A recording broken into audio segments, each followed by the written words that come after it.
So there is a video that is trending right now from Pastor November. You remember the pastor that we kept seeing videos of him wearing dresses and stuff like that? Yes, there's a video that's trending. It's kind of caused a little bit of havoc online. If you haven't seen it, it's this particular video that I'm showing you right here. We're going to talk about that just now. And I thought it was quite an interesting conversation for us to have, because this shows you the importance, I'm going to repeat that, the importance that a church should understand about social media versus their church. And I think this is the most important thing that Pastor November should have learned by now. Social media and your church, completely different. People that follow you here, the family, and these are completely different. Once you start mishmashing these things, you create problems for yourself. It's the Reality Show. We do daily Christian commentary videos. If it's your first time over here, to be sure to check out the other videos that are down in the pinned comments. If it's your first time over here, subscribe to the channel, follow the page, and I will see you over there. Now, let the man them get them headphones, and let's headphone ourselves. Let me clip this properly so that it doesn't clip on the audio. Now, this is quite an interesting video, and that's why I wanted to have a conversation about it. And so people start giving him money here. So those people that were in the Roman Catholic Church should go back to the Roman Catholic Church. Interesting. And then Those were in this other church should go there. And I'm not playing. And so, by the way, later on he's going to explain what has caused this type of a reaction from him. And so I think that's going to be an interesting one to actually get to hear.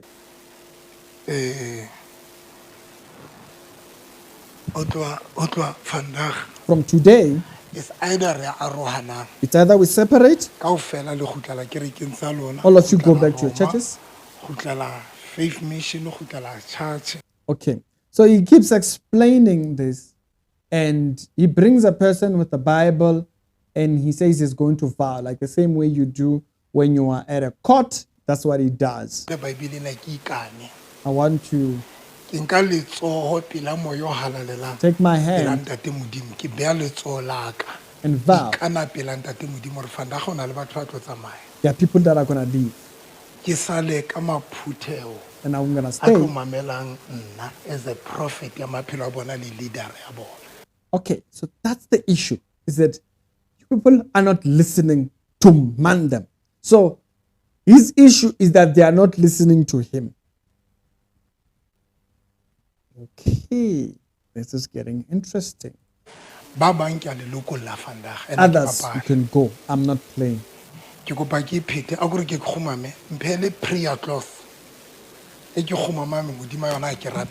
Okay, then he goes like all the way to getting a prayer cloth, and they put it down on the ground, and he says pretty much the same thing. All right.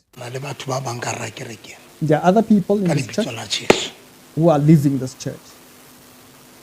Okay. It's very dramatic right now. Now, for those people that are still waiting for the same video, for the video that I did with Tabiso, it's coming. As you can see, the edit, there's some stuff that I wanted to fix in the edit. And so progress in the morning. The video is done. Like if you check, the cuts are already there. You can see the cuts, you can see the cuts, you can see the cuts there. But there's something that I want to fix. I want the video to be a little bit more professional. A little bit, just a little bit. Oh, so an example of what I'm talking about. Let me see if I can show you an example of what I mean when I say I want there to be a little bit of thing. So in the middle of these videos, right, you'll see there's this video which contains his clip, and then there is the top video which contains thing. So the thing that I want to get rid of, it's like right here. You'll notice that I'm the one who's operating cameras at this thing. So those cards are the ones that I am getting rid of, especially the ones that are a little bit more obvious and stuff like that. So, for example, one like this, you'll see me look to the side earlier on, right? So let's click this one and let me show you so that you can see it. So I want to remove these sides right there, where I turn around looking at things. So those are the cuts that I'm getting rid of so that the edits are a little bit more cleaner and stuff like that. Examples, I have to keep track of it, of which clip is where. So that's the cuts that I'm doing. And once those cuts are satisfying, the video will definitely come out, right? So back to the video. So he does that and he goes to explain further. So basically God is helping people in this church, but they are not testifying when he's on radio.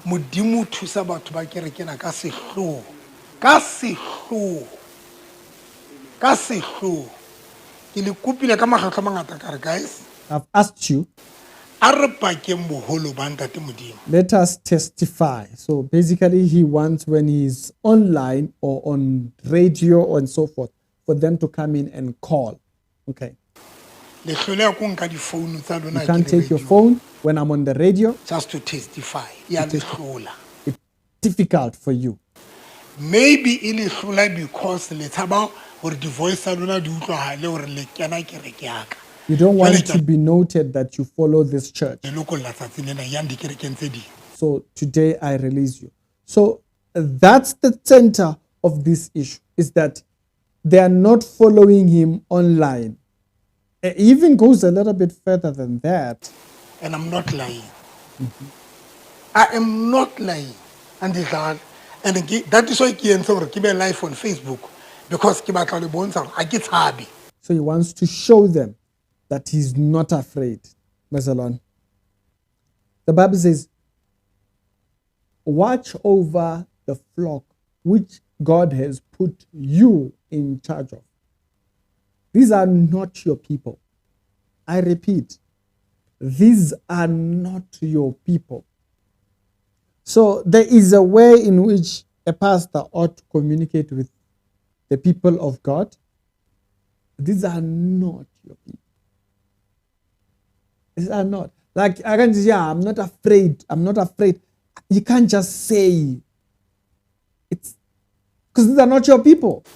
I am not afraid. I get happy with Facebook. I get happy about criticize. I want Facebook. I don't care. He's not worried. He doesn't care who's gonna criticize him. I don't care. I don't care. But today, some of you are so that you can go to the church where when the pastor instructs you, then you listen. Azalon, let's be very clear. We are instructing each other according to the Bible. If you're saying something that's in the Bible, I'm more than willing to do that. But if I personally, like for instance, right, if you go back to his thing, right, his page has how many followers? Let's go back to his page over there. His page has about 70,000 people, right? But his church maybe has 3,000-4,000 people, right? And so some of these people don't subscribe probably to all these videos of him not being dressed and what was. They don't subscribe probably. I don't know. It'd be weird if they do. Okay?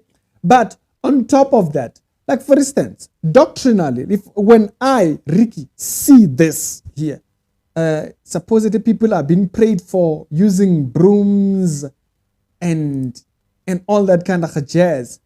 I don't see brooms, brooms, and disboni brooms in the Bible. So when I see this, it just sends red flags. So personally, I'm not for that. So maybe there are people that are there in his church, but they don't subscribe to the other things that they don't see in the Bible, right? And so it has created that narrative for them to say, you know what, they are distant to the gimmicks or what looks like gimmicks. I don't know. Some of this, what's he wearing here? What is this hat? And so there are people that might not subscribe to all of that. And so they distance themselves from his social media to take offense about that, it just doesn't, right? I'm just saying, if we're thinking about it from a biblical perspective, there are certain things you subscribe to. But also, this is where I would like to just give a smaller warning. This can create a very toxic church. This stuff. You see, this can create a very toxic church. Because from here, if you stayed in the church, which means you want to listen, you are willing to listen to whatever he says, it creates a very toxic church. And I saw some parts, I'm not going to watch the entire thing and all that. He walks up to certain people and he starts telling them to leave.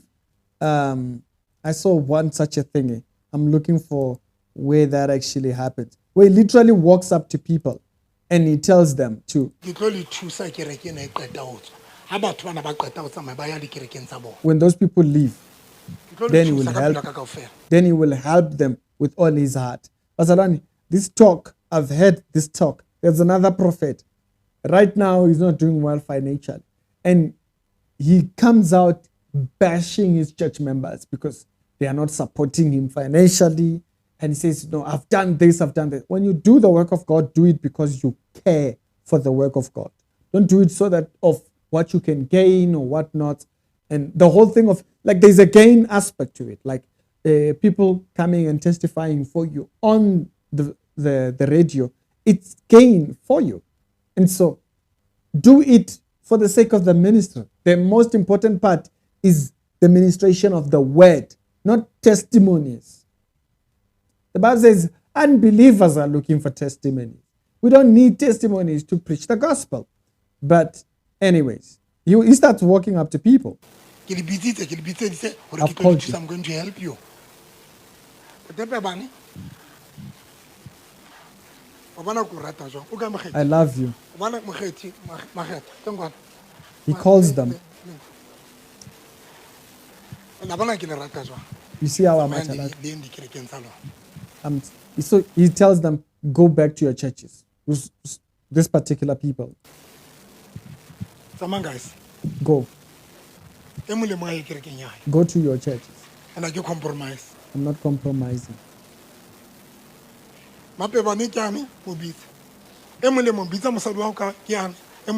So you call your wife and get your wife, go. Because another person, I prayed for you. So you came here, you had all kinds of things, you vomited and whatnot when they had given you some juju or something like that. And now, today also go for a testimony next. So today, till date, you have not given a testimony. It's God that's doing miracles, unless it's otherwise. If it's you who's doing the miracles, I get it. But if it is God, they are not obligated. You can't obligate. You can't tell them how to behave generously. It comes out of them. These are your church members and them kind of things. But anyways, what do I know? Go. I'm not angry with you. Just please leave. All of them. Even those that have left this church, I'm not angry with them. So you guys leave.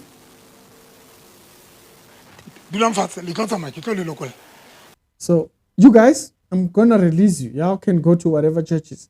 Personally, that's a no-no. That's as much as I'm going to watch of the video. Church hurt is real. Church hurt is when you see the wrongs and then you stay there. Because what happens, like I stated earlier on, what happens after this is that now you guys have stayed. You've stayed because you want to be obedient to him. It creates a very toxic church. It creates a very toxic church. If you're doing ministry, do it because you love the people of God. Don't do ministry so that of what benefit it benefits you. Like, yes, followers is a benefit. Yes. Followers is a benefit. Offering is a benefit. Because we all know that it's not going to the church. All of it. Okay? We know some of it comes to you and stuff like that. Some of y'all don't even have church boards and stuff like that. And so when you do ministry, please cleanse yourself of all forms of self-gain, because it creates that scenario, and that scenario creates a very toxic church. I know churches like that, been there. Yeah, no, for me, what Pastor November was doing here, it creates a very toxic church. Nobody owes anybody anything but love. Even the Bible tells you that nobody owes you anybody anything but love. Owe nobody nothing but love. To call adults like these are grown men, man. To call the old man like this, guys, and then just say, "Yeah, I did this for you. Get out," because you've never given a testimony. It is God that gets the glory. Why is it that I'm obligated to now call? You're not obligated to think it. We're all serving God. I'm doing my part as a minister. You doing your part as a follower of Christ. This gets toxic. It gets very dangerous. Just saying, it gets very dangerous after this. Because after this, you've decided to stay. So you hear his instruction. And I'm not saying don't listen to the instruction of the church, but I mean there is a limit. Biblical things, yes. Following you on Facebook, that has nothing to do with Bible. Remember that guy? What's his name? The guy was a Tim Joshua thing. He's like, yeah, the first 5 million people to subscribe to me. And I'm like, what are you talking?